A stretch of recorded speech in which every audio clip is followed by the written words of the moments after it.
Cyber security Pakistan की कौमी सलामती का अहम स्तून बन चुकी है। इस हवाले से हम बात करेंगे। आज हमारे साथ मौजूद हैं नेशनल सर्ट के सरबराह डॉक्टर हैदर अब्बास। खित्ते की कशीदगी को मद्देनज़र रखते हुए हमें किस तरह के चैलेंजेस इस हवाले से दरपेश हैं? Cyber security is directly related to national security.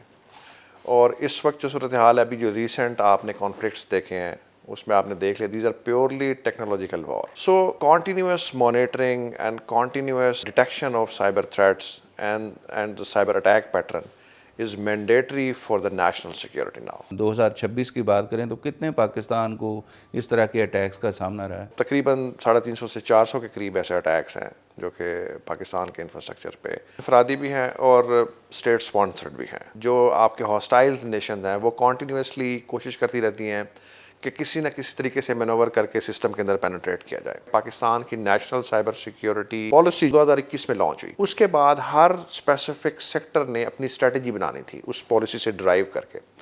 कुछ सेक्टर ने तो बना ली, पीटीए ने बना ली, स्टेट बैंक ने बना ली, कुछ ऑर्गेनाइजेशन नादरान अच्छा काम कर रही है, कुछ ऑर्गेनाइजेशन ने बिल्कुल कुछ नहीं किया। फॉर एग्जांपल ओगरा हो गया, नेपरा हो गया। जो मिनिमम सिक्योरिटी क्राइटेरिया होता है ना, उसको हमने पाकिस्तान इंफॉर्मेशन सिक्योरिटी फ्रेमवर्क्स के नाम से एक बेस लाइन क्राइटेरिया बनाया। That will be the Pakistan first cyber security standard that could be deployed in any organisation in Pakistan. By the end of this year इंशाल्लाह it will be fully operational. क्या हमें इस हवाले से कोई फर्दर लेजिस्लेशन की भी ज़रूरत है? लेजिस्लेशन की बिल्कुल ज़रूरत है। Safe and secure use of AI is very much needed because AI could be used as a weapon also. Pakistan में काफ़ी सारे इदारे बहुत अच्छा काम कर रहे हैं साइबर सिक्योरिटी में। NSA एफर्ट कर रहा है, but we need a strong national cyber security authority that can actually govern the whole cyber security of the country. मेरे ख्याल से it should be under the Prime Minister or the top level authority. अगर कोई organization कोई इस किस्म का काम नहीं कर रही जो आपने उसको कहा है,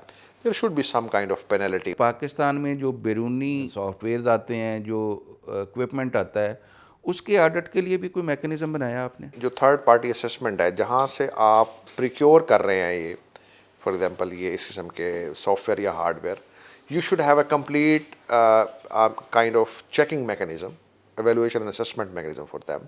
उसके लिए पाकिस्तान में common criteria lab that has been established and that is working. Pakistan security standard जो कि जून 2028 से implementable होगा fully, that strictly says anything that is deployed in the government sector organization or in Pakistan has to go through a screening process. बहुत शुक्रिया doctor साहब।